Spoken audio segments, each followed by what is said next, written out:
primero nos dicen que parto humanizado es como brindarle a esa mamá o a esa materna, a esa primípara, ese primer contacto con su bebé. Esto sería lo primero, ese contacto piel con piel. Después de eso, asegurar que tenga un corte del cordón tardío, ¿listo? Que es más que todo de esperar que pasen 3 minutos para ese corte o ese clampeo del cordón.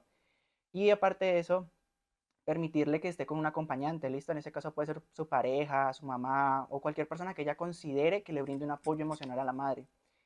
Y hay más otras cosas, pero digamos, a partir de esa, por decir, esa inducción o ese seminario que hacemos nosotros, es que nosotros comenzamos a sembrar como esos pinos para generar ese parto humanizado, ¿listo?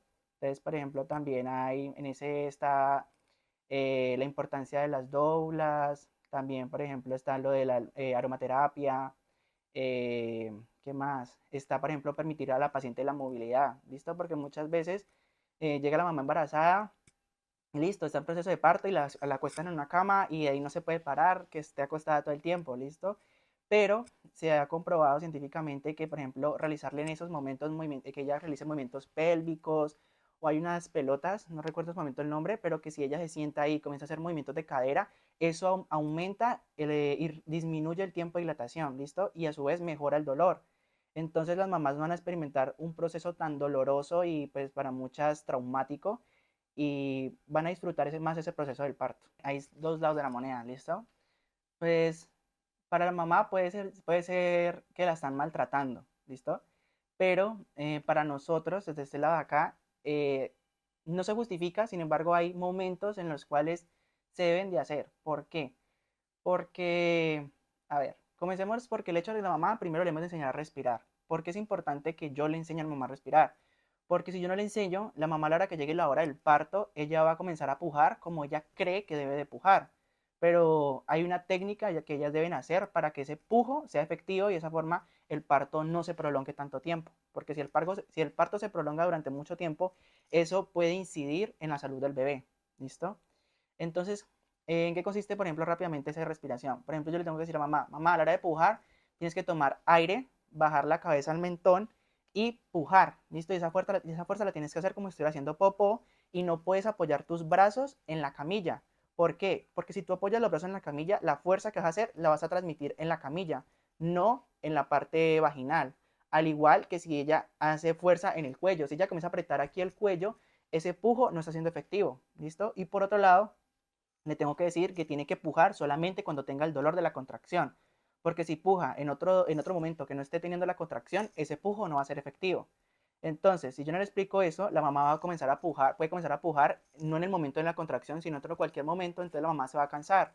Entonces, si se cansa, va a llegar un momento en que ella ya no va a querer pujar porque está muy cansada. Entonces, el bebé va a quedar estancado y muchas veces el bebé queda estancado literalmente ya saliendo de la vagina. Entonces, si el bebé se queda ahí, el bebé ya no está respirando porque al romper fuente, ya el bebé, la respiración, pues ya no viene de la mamá, porque ya no está en un medio acuoso, sino que ya está comenzando él a respirar por cuenta de él, por sus pulmones.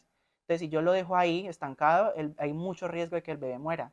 Entonces, cuando la mamá ya está muy cansada y no es capaz de pujar, así más que uno le diga, mamá, puja, puja, puja, ya casi, si la mamá no es capaz, pues se recurre a una técnica pues que va en contra del parto humanizado, pero pues que si no la hacemos, existe el riesgo de que ese parto pueda terminar en un mortinato, que es cuando el bebé muere. Entonces se utiliza una técnica en la cual la doctora, lo sé principalmente la doctora, pues pone la mano encima de, de la barriga de la mamá, amarrando una sábana en la camilla y jalando y haciéndole presión al útero para que el bebé, pues ayudando a la contracción para que el bebé salga.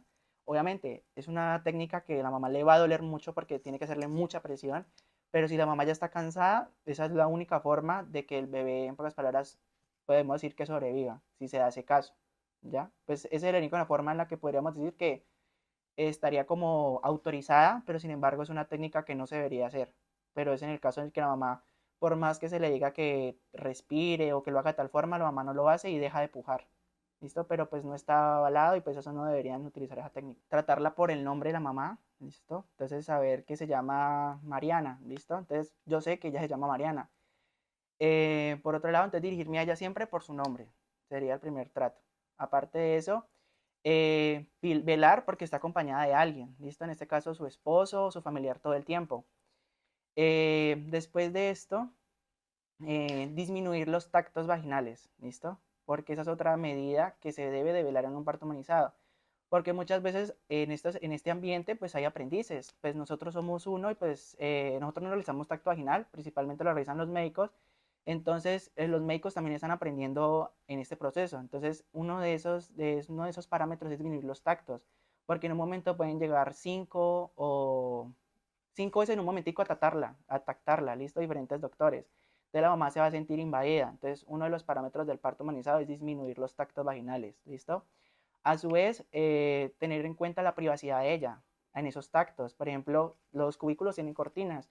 Entonces, cuando vayamos a hacer el tacto, velar porque la cortina esté cerrada, porque si no, la mamá se va a sentir expuesta en ese momento, porque eso son sus partes íntimas.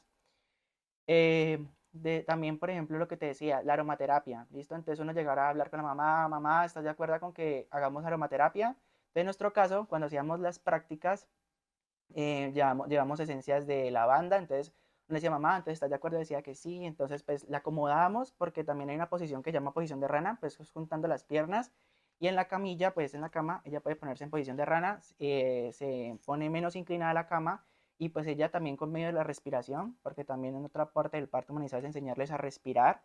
Entonces todas estas técnicas hacen que ellas disminuyan el dolor y pues se sientan en una forma en un confort, ¿ya? Entonces eso disminuye el dolor, están más tranquilas y sienten un apoyo de un personal que está ahí con ella, ¿listo? No se sienten solas. Está la mamá que tuvo una mala experiencia durante su parto y está la que tuvo una buena experiencia.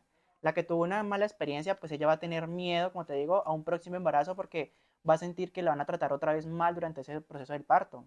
Mientras que la otra, la diferencia que tuvo una buena atención, pues ella va a estar feliz y si se da otra vez otra gestación, pues va a estar mucho más motivada y no va a sentir miedo a ese momento de tener ese parto. Pues consejo para las mamás, pues el principal y el más importante de todo es comenzar y nunca dejar de asistir a los controles prenatales, ¿listo?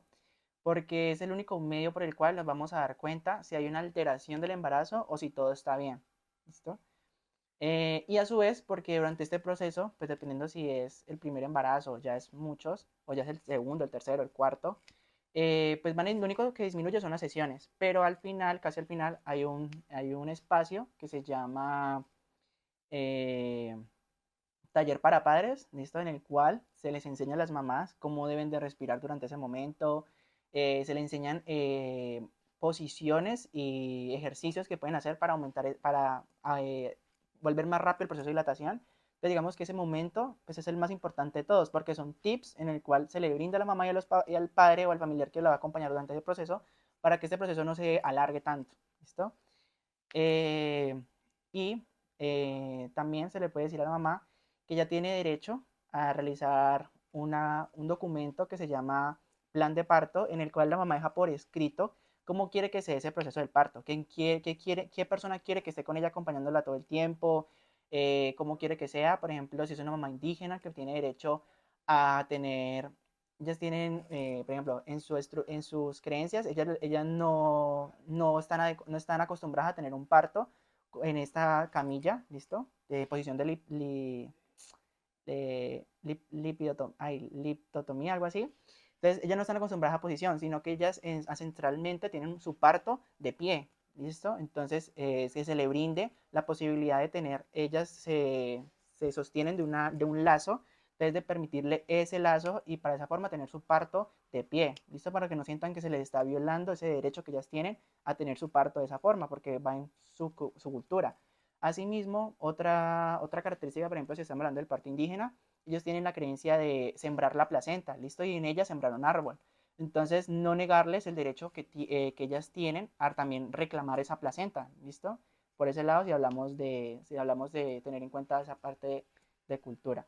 O si no, si tú quieres tener tu parto, por ejemplo, en agua, ¿listo? En una bañera, pues brindar estas características. Obviamente, pues dependiendo de tu EPS y del sitio de atención que te van a brindar, pues se van a modificar estas características, pero pues intentar brindar en la mayor cantidad de las opciones que tú has escrito en esta carta, ¿listo? Entonces, por ese lado, la mamá escribir. Y en cuanto a los profesionales de la salud, pues yo les doy como recomendación que brindar un buen trato o un trato digno durante este proceso tan importante no nos quita ni nos pone o nos aumenta las horas de trabajo, ¿listo? Porque a su vez si lo hacemos, la mamá se va a sentir más feliz, va a disminuir el miedo, el dolor y va a ser un proceso más armonioso para todos, ¿listo? A su vez van a disminuir, por ejemplo, algo que dicen mucho que molesta durante estos momentos es que las mamás están gritando en esta zona. Pero si hacemos todo este proceso de humanificación y brindamos ese apoyo que ellas necesitan durante ese proceso, van a estar hasta más cómodas y van a dejar, de decirlo así, de gritar, porque ellas gritan porque es la única forma de decir, me está doliendo, necesito que alguien venga y me brinde un apoyo, una ayuda, porque hay muchas mamás que a veces están solas. Entonces gritar, ellas lo ven como la única forma de llamar la atención, por decirlo así, pero ellas no deberían gritar para llamar la atención, porque todos los profesionales deberíamos estar ahí brindando ese acompañamiento que cada mamá necesita para que se sientan cómodas y pues tengan su parto de la forma más feliz que puede ser esa mamá.